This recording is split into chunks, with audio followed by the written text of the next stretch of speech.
Assalamualaikum warahmatullahi wabarakatuh, Sobat Cerita.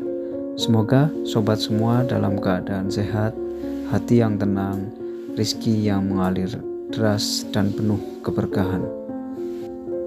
Alhamdulillah, pada kesempatan ini saya berziarah ke makam Habib Soleh Tanggul. Beliau adalah seorang ulama yang terkenal pada waktu itu dan juga terkenal sebagai wali dan menghabiskan masa dakwahnya di Tanggul, Jember. Habib Soleh Tanggul, nama aslinya adalah Soleh bin Muhsin Al-Hamid. Beliau lahir di Yaman dan dipercaya sebagai keturunan Rasulullah yang ke-39. Beliau berasal dari Hadramaut, Yaman, yang hijrah ke Jawa sekitar tahun 1920-an. Habib Soleh Tanggul dikenal sebagai seorang ulama yang dermawan dan juga mempunyai begitu banyak karomah yang di luar akal manusia biasa.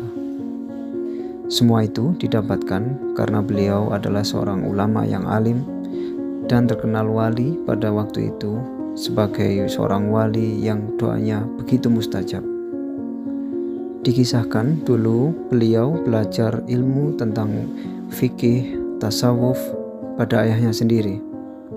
Ayahnya juga dikenal sebagai seorang ulama, namanya Muhsin bin Ahmad Al-Hamid, dan masyarakat sekitar dulu menjuluki beliau sebagai Al-Bakri Al-Hamid.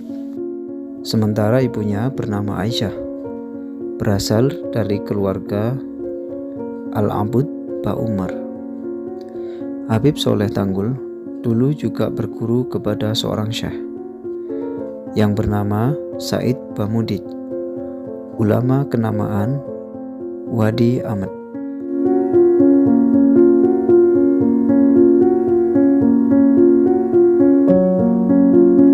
Kisaran usia 26 tahun atau sekitar tahun 1921, beliau memutuskan untuk hijrah ke Indonesia bersama Syekh Fadli Soleh Salim bin Ahmad Al-Syakari. Dalam perjalanan, beliau sempat singgah di Gujarat, India sebelum sampai di Jakarta, kemudian tinggal untuk beberapa waktu mengunjungi atau sowan kepada ulama-ulama yang ada di Indonesia. Setelah itu, sepupunya Habib Muhsin bin Abdullah Al-Hamid meminta untuk mengunjungi kediamannya yang berada di Lumajang. Selama berada di Lumajang, beliau, Habib Soleh, menghabiskan waktu untuk belajar tentang budaya, bahasa masyarakat sekitar. Dan kurang lebih sekitar 12 tahun lamanya berada di Lumajang, beliau berdakwah dari satu desa ke desa yang lainnya sebelum mendapatkan petunjuk untuk hijrah ke Tanggul, Jember. Kabarnya dulu, setelah hijrah ke Jember, beliau berkholwat atau menyepi atau menyendiri selama 3 tahun. Sebelum akhirnya Habib Soleh berhenti berkholwat karena ada perintah dari Habib Abu Bakar As-Segaf di Gresik untuk datang kepada beliau. Setelah sampai di Gresik, Habib Soleh diperintahkan atau diberi mandat oleh Habib Abu Bakar As-Segaf untuk menunaikan ibadah haji. Singkat cerita, setelah beliau melaksanakan ibadah haji, Akhirnya beliau kembali ke kediamannya dan mendirikan musola. Selang beberapa tahun kemudian, beliau mendapat hadiah dari seorang pengusaha sekitar yang bernama Haji Abdul Rashid. Dan akhirnya beliau membangun tanah tersebut dengan masjid yang sampai sekarang bernama Masjid Riyadhus Shalihin. Tahun demi tahun, kekeramatan atau karomah beliau terdengar sampai ke masyarakat luas, hingga akhirnya banyak masyarakat atau orang yang dari luar kota bahkan berkunjung untuk meminta doa kepada beliau. Habib Soleh Tanggul terkenal dengan karomah-karomah beliau, sehingga masyarakat tidak meragukan lagi tentang karomahnya, sehingga banyak tamu yang berkunjung untuk minta doa dari beliau. Salah satu karomahnya yang akan saya ceritakan di sini adalah pernah di sebuah desa terjadi wabah penyakit yang ganas, yaitu orang yang sakit sore keesokan paginya mati, dan bila paginya mati sakit maka sore harinya akan mati. Begitu sebaliknya. Orang-orang menyebutnya adalah penyakit begebluk. Akhirnya ada seorang penduduk desa yang datang ke Tanggul membawa sebotol air agar didoakan oleh Habib Soleh. Ajaib, setelah meminum air barokah dari beliau, ia langsung sembuh total dari penyakitnya. Berita kesembuhannya pun tersebar seantero desa. Keesokan harinya, masyarakat desa sebanyak 3 truk datang ke kediaman Habib Soleh untuk meminta air barokah. Habib Soleh tentu kaget dan bingung. Ada apa? Orang sebanyak itu datang ke rumahnya. Setelah mengetahui maksud kedatangan mereka, Habib Soleh memanggil perwakilan penduduk desa itu.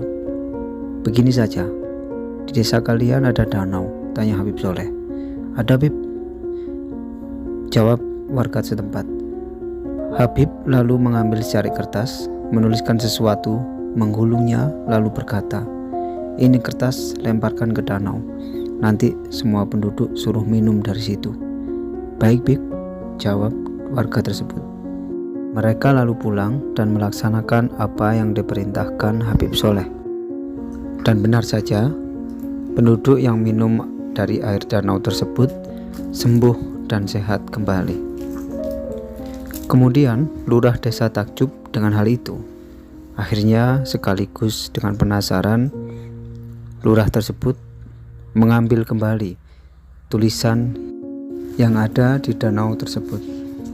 Dan setelah membukanya, tulisan tersebut tidak berisikan tentang raja seperti yang orang biasa tuliskan, melainkan hanya tulisan Latin yang bertulis selamat tinggal penyakit.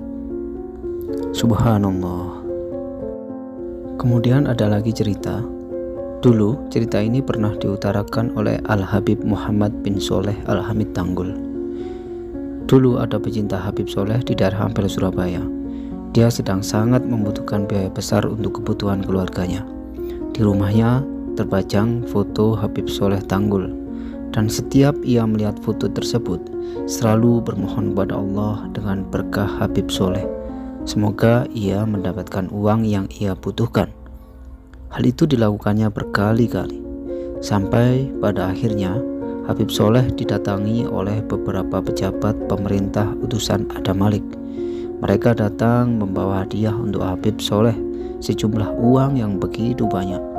Pada waktu itu, Habib Soleh berkata pada para pejabat yang hadir di rumahnya, coba ambil uang yang kalian bawa sejumlah sekian juta dan serahkan uang itu kepada Fulan yang rumahnya di daerah Ampel, Surabaya. Bilang bahwa ini dari Habib Soleh Tanggul yang atas karunia yang Allah berikan untuknya. Hanya itu saja. Selebihnya kalian bawa lagi uang itu. Waktu itu Habib Soleh meminta kepada putranya, yaitu Habib Muhammad bin Soleh Al-Hamid, untuk menulis alamatnya dan surat kepada si penerima uangnya. Tidak lama, utusan pejabat itu sampai di rumah orang yang dimaksud Habib Soleh, lalu menyerahkan uang tersebut sebagaimana yang diarahkan oleh Habib Soleh. Orang tersebut jatuh tersungkur sambil berucap Alhamdulillah berkah cucu Rasulullah. Lalu ia buka surat dari Habib Soleh yang isinya, uang ini yang kau butuhkan sebagaimana permintaanmu kepada Allah di saat memandang gambarku. Orang tersebut mungkin merasakan begitu kegembiraan yang luar biasa bahwa sebenarnya foto Habib Soleh yang ia pajang di rumahnya membawa keberkahan atas izin Allah. Demikian sobat cerita, episode pada kali ini. Apabila ada saran atau kritik tempat yang harus kami kunjungi ataupun tentang video apa yang harus kami liput, silakan komen di kolom komentar atau bisa inbox secara pribadi di FB saya ataupun IG saya. Semoga sobat semua dalam keadaan sehat dan bahagia. Sampai jumpa. Assalamualaikum warahmatullahi wabarakatuh.